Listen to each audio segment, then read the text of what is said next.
जगात काय होतं काही देणं घेणं नाहीये. लक्ष इकडे द्या.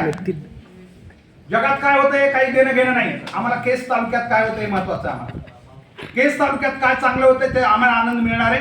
केस तालुक्यात जेवढं वाईट होणार आहे, इथं जेवढी वाईट मुलं मुली असणार आहेत, त्याचा दुःख किंवा त्याचा त्रास आम्हाला सहन करावा लागणार आहे. म्हणून या ठिकाणी थोडंसं लक्षात घ्या.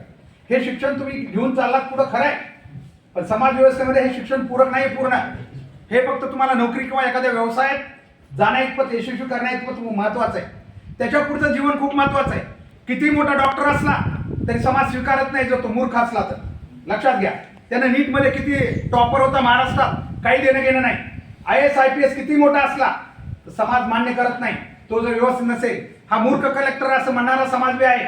अमुक हा अधिकारी व्यवस्थित वागत नाही, असं का होतं? असं तेव्हा होतं कारण त्यांनी आपल्या मूळ विचारधारेला बाजूला केलेलं असतं. समाज म्हणून कधीच अभ्यास केलेला नसतो. तुम्हाला ते करायचं आहे.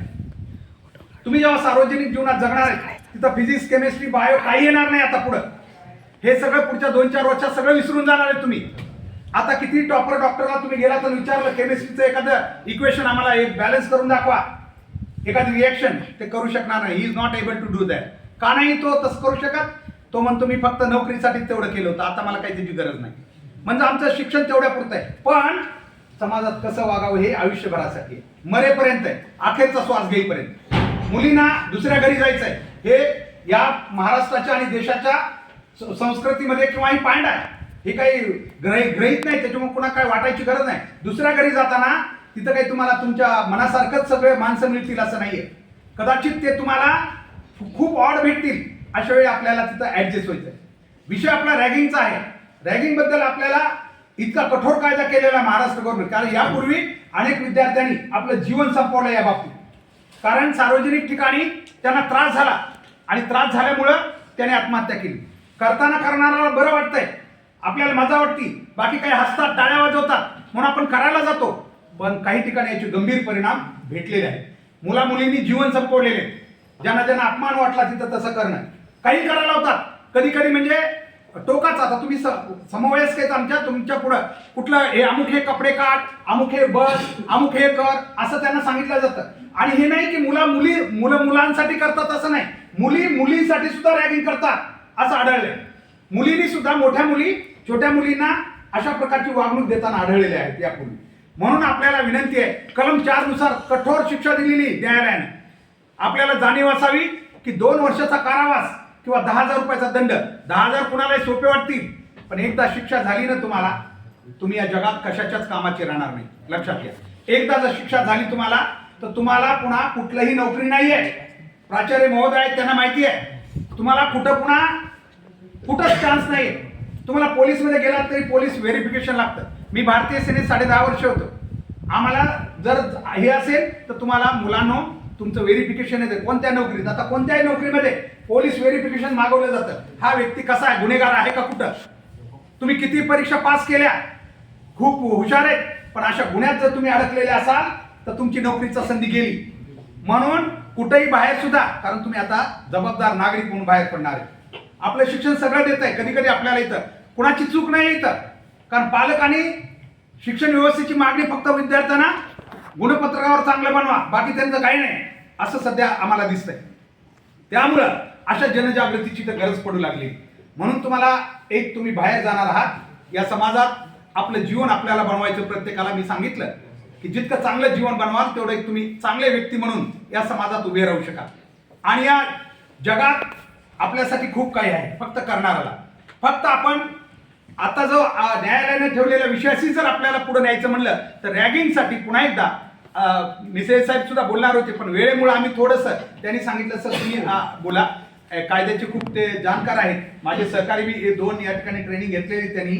पण मला एवढंच सांगायचं आहे की एवढा कार्यक्रम आयोजित, आम्हाला काही कुठलं हे नाही, देणं घेणं नाही की आम्ही काहीतरी प्रशासनानं आम्हाला काहीतरी 10 रुपये दिलेत म्हणून इथं आलो. लक्षात घ्या, काही वेळा तुम्हाला असं दिसेल की काही देणं घेणं नसणारी माणसं तुमच्या जीवनात चांगल्या प्रकारे तुम्हाला काहीतरी सांगायला. तसं हे सगळे PLE व्हॉलेंटियर आहेत, न्यायालयाला मदत करणारे. त्याच्यासाठी आम्ही इथं आलो. न्यायालयातर्फे न्यायालयाने आदेशित केलं जिल्हा सत्र न्यायालयाने की या गोष्टी मुलांपर्यंत पोहोचवा, आणि म्हणून आम्ही तुमच्यापर्यंत आलो. मुलांनो, रॅगिंग करण्यामध्ये थोडं तुम्हाला सांगतो फक्त एक ओव्हरऑल कोणत्या कोणत्या गोष्टी येतात. समजा एखाद्या विद्यार्थ्याकडून दुसऱ्या विद्यार्थ्यांना इतरांसमोर अपमानास्पद वागणूक देणं, हे रॅगिंगच्या प्रकारात येऊ शकतं. छळ करणं त्याचा, मी सांगितलं बस उठभाषा काढ वगैरे वगैरे काही येऊ शकतं याच्यात, जे त्याला अपमानित वाटेल असं कृत्य करणं.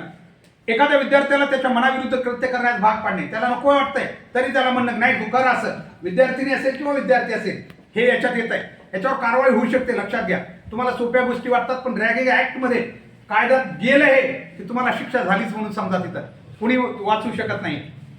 त्यांच्या दहशतीचं वातावरण निर्माण करणं, किंवा काही विद्यार्थी दहशतीनं कॉलेजलाच येत नाहीत, नको ते मोठे विद्यार्थी आपल्याला मारतात, ते काहीतरी बोलतात, टॉन्टिंग करतात, येत नाहीत मुलं मुली, हा तुमच्यामुळं, म्हणजे जे कोणी करतात त्यांच्यामुळं, जे अशा करणार आहे. त्यानंतर अमानवीय कृत्य गैरप्रकार करणे, अमानवीय म्हणजे मानवी जीवनात जे करत नाहीत आपण असं काहीतरी करायला लावणं, हे सुद्धा अशी कृती करणे ज्यामुळे विद्यार्थ्यांमध्ये मानसिक दडपण येईल.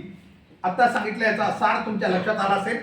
रॅगिंग प्रतिबंध कायद्याच्या कलम 4 नुसार कोणती शिक्षा होऊ शकते जरा लक्षात घ्या. याच्यानुसार रॅगिंग प्रतिबंध कायद्याच्या कलम 4 नुसार जी व्यक्ती कोणत्याही शैक्षणिक संस्थेमध्ये किंवा तिच्या बाहेर प्रत्यक्षरित्या किंवा अप्रत्यक्षरित्या रॅगिंग करत असेल किंवा त्याचा प्रसार करत असेल तर त्या व्यक्तीला अपराध सिद्धतेनंतर 2 वर्षापर्यंत इतक्या मुदतीचा कारावास शिक्षा होऊ शकते व ती 10,000 रुपयापर्यंत असेल इतक्या द्रव्य दंडाची शिक्षा म्हणजे आर्थिक सुद्धा होऊ शकते.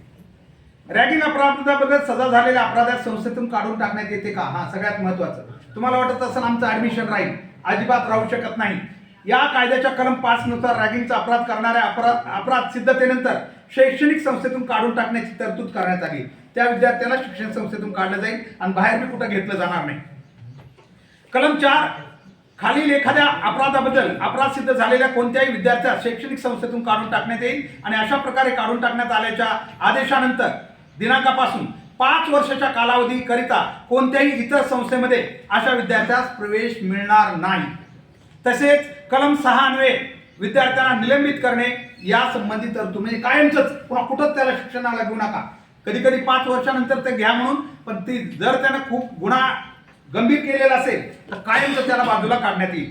रॅगिंग अपराध सहाय्य केल्या कधी सहाय्य करणाऱ्याला सुद्धा दंड आहे, नुसता त्याला नाही आहे, त्याच्यासोबत हसणं, वा शाबास, त्याला प्रोत्साहन देणं.